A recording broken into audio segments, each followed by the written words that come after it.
8인치, 11인치, 12.1인치까지 한 번에 비교해본 결과 생각보다 체감적으로 그 차이가 더 컸습니다. 테크는 대신남? 안녕하세요, 대신남 방금입니다. 오늘은 많은 분들이 요청해 주셨던 아이플레이 60패드 프로 모델을 가지고 왔습니다. 전화, 문자, 데이터까지 사용 가능한 LTE 태블릿, 심지어 12인치 대화면으로 들어왔는데요.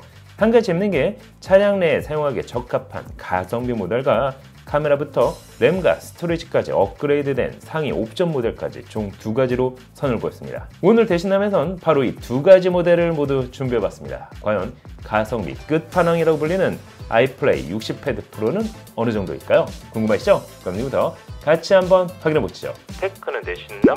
자, 이번 국내 정발로 출시된 아이패드 60패드 프로 모델, 그중 8개가 기본 옵션부터 확인해 보겠습니다. 가격은 와디즈 펀딩 기준 259,000원으로 12.1인치 LTE를 지원하는 태블릿, 특히 국내 정발 제품임을 감안하면 가격은 매력적으로 나왔습니다. 이번 모델은 전작들과 달리 디스플레이 품질에 꽤나 신경을 썼습니다. 12.1인치 사이즈, 2.5K 고해상도를 지원하는 IPS 패널, 밝기는 최대 550니트, 주사율 역시 90Hz로 높였습니다. 그간 가성비 제품으로 알려졌던 아이플레이 시리즈의 디스플레이 품질과는 확연히 차이를 보여준다고 할까요? 이로써 아이플레이 60 시리즈는 8인치대 LTE 태블릿 시장과 12인치대 LTE 태블릿 시장까지 사이즈별 제품군을 모두 고루 갖추게 됐습니다. 이 정도면 레노버 P12 시리즈까지 염두에 두고 출시한 게 아닌가 생각이 드는데요. 또한 와이드바이 에런 인증으로 넷플릭스를 FHD 해상도로 감상 가능합니다. 그 외 디즈니 플러스, 티빙, 쿠팡 플레이, 웨이브 등 대부분의 OTT 서비스 역시 이용에 문제가 없었습니다. 디스플레이 품질만큼 사운드 역시 중요합니다. 이번 태블릿은 4개의 쿼드 스피커가 탑재해 꽤나 크고 웅장한 사운드를 자랑합니다. 물론 돌비 오디오와 같은 기술은 적용되지 못했지만 최대 4W 출력을 지원하는 만큼 사운드는 정말 큰 편입니다. 양쪽 볼륨감 역시 균일한 편이라 불편 없이 자체 스피커만으로 영상이나 음악을 감상하기 좋았습니다.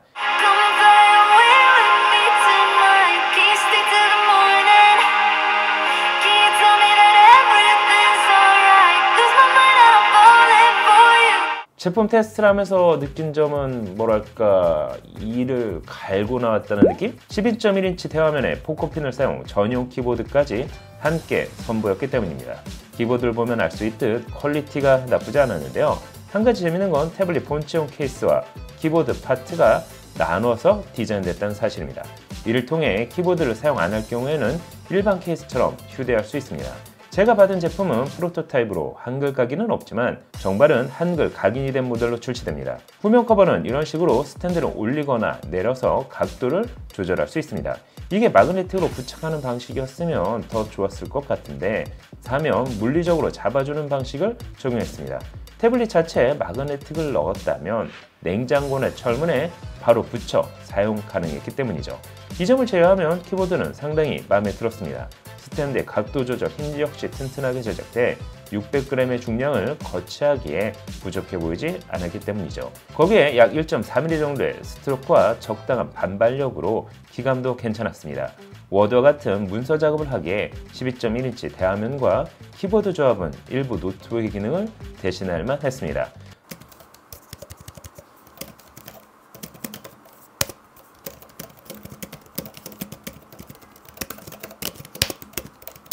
키보드와 도킹 시 전용 PC 모드를 지원한다는 사실도 놀라웠습니다. 마치 윈도우 환경과 같이 안드로이드를 커스터마이징 했기 때문이죠.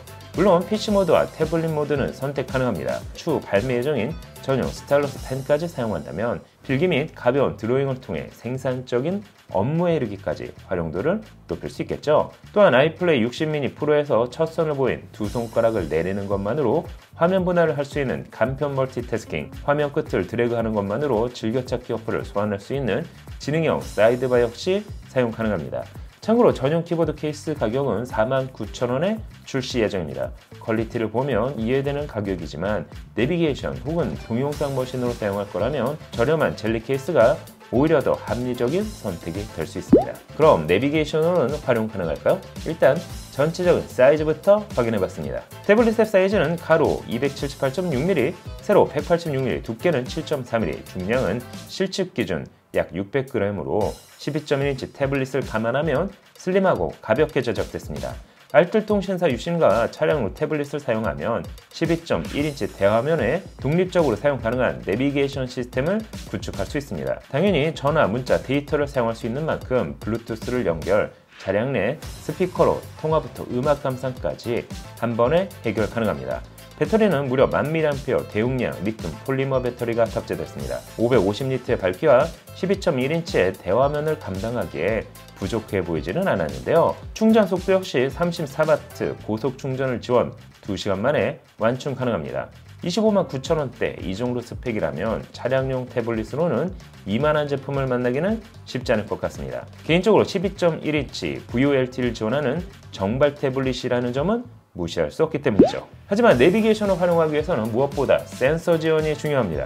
이번 모델은 LTE, 듀얼 유심은 물론 GPS, 지자기 센서, 가속도 센서, 자이로 센서, 볼 센서를 탑재해 내비게이션을 사용하기에 최적화됐습니다. 또한 조도 센서를 지원, 차량 외부의 밝기에 맞춰 화면의 밝기를 자동 조절 가능하다는 점도 마음에 들었습니다. 물론 전작과 동일하게 노크온 역시 지원해 화면을 2번 터치하는 것만으로 온오프를 할 수 있습니다.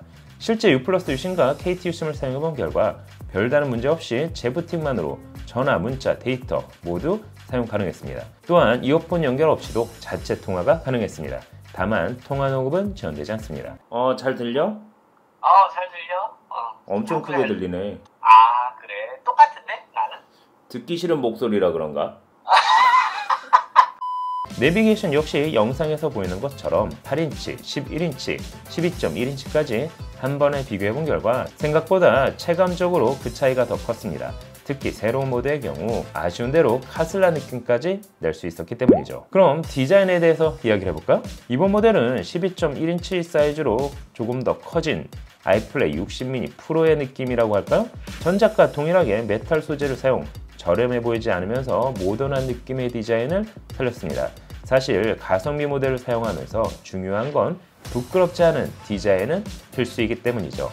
이처럼 키보드 케이스까지 연결해 사용하면 스타벅스 출입은 가능. 참고로 8GB 기본 모델과 12GB 상위 옵션 모델 제품은 전체적인 디자인은 동일하지만 12GB 모델은 안테나 선이 나와 있다면 기본 8GB 모델은 안테나 선이 외부로 나와 있지 않습니다. 또한 하단 포코핀 연결 부위 위치가 달라 전용 키보드 역시 상호 호환되지는 않습니다.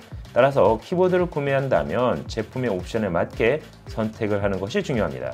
다만 실측 기준 12GB 모델이 약 30g 정도 더 무겁게 제작됐다는 점은 참고해 주시는 게 좋겠죠. 그럼 태블릿의 하드웨어 스펙은 어떨까요? CPU는 미디어텍 헬리오 G99가 사용됐습니다. 아이플레이 50 미니 프로 모델부터 사용한 칩셋으로 가격 대비 준수한 성능을 자랑하는데요. 전작에서 사용한 동일한 칩셋을 사용했다는 점에서 실망할 수 있겠지만 개인적으로 이 가격대에서 경쟁력을 갖추기 위해서는 어쩔 수 없는 선택이 아닌가 생각됩니다. 사실 G99 칩셋은 일반적인 어플을 사용하는데 별다른 어려움이 없을 정도의 성능을 보여주기 때문이죠. 만약 이번 모델에 LTE를 지원하는 상위 CPU로 업그레이드를 했다면 분명 가격 경쟁력에서 많이 밀렸을 것 같습니다.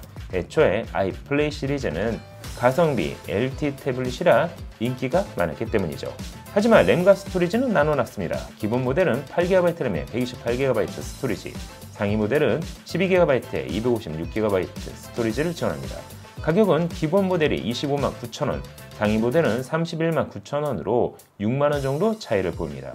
이게 단순 메모리 차이만 둔 게 아닌 카메라에서도 차이를 보이는데요. 기본 모델은 1600만화소 싱글 카메라였다면 상위 옵션은 1600만화소 메인 카메라까지는 동일하지만 800만화소 광각 카메라, 거기에 200만화소 접사 카메라까지 2개의 카메라가 추가됐습니다. 그럼 두 모델의 성능 과연 차이가 있을까요? 그래서 벤치마크를 돌려봤습니다. AP의 성능을 확인하는 긱벤치 6 결과에서 보여주던 오차 범위를 감안하면 거의 동일한 성능을 보여줬습니다. 그래픽 성능도 테스트해봤습니다. 3D마크 와일드 라이프 기준 표에서 보여주는 것처럼 역시나 거의 동일한 성능을 보여줬는데요. 사실 4GB 램의 용량 차이로 성능 변화를 기대하는 건 무리겠죠. 하지만 12.1인치 화면에서 3개의 멀티창을 활용한다면 이야기는 조금 달라졌습니다.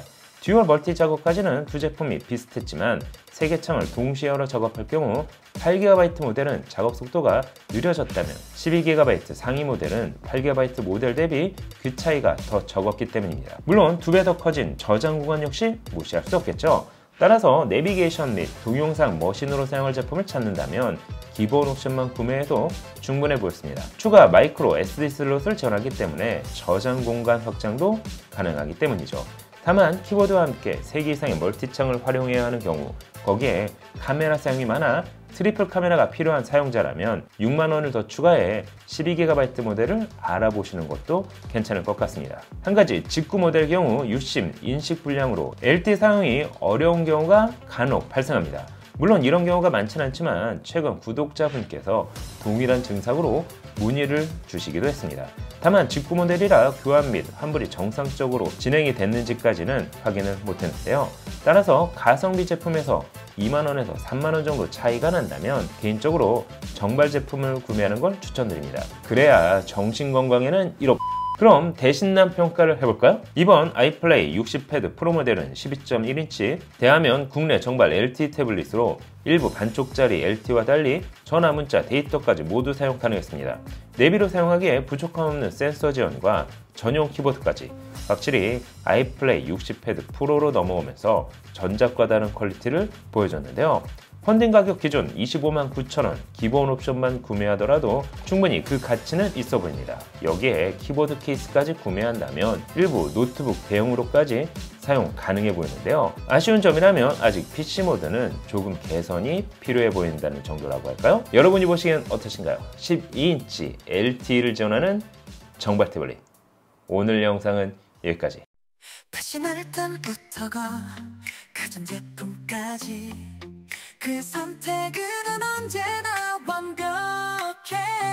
실패한 적이 없어 믿고 맡길 수 있어. 대신 사는 남자 그는 나의 구세주. 대신 사는 남자 그는 나의 영웅. 그의 선택은 언제나 옳아. 내 고민을 한 번에 해결해주네.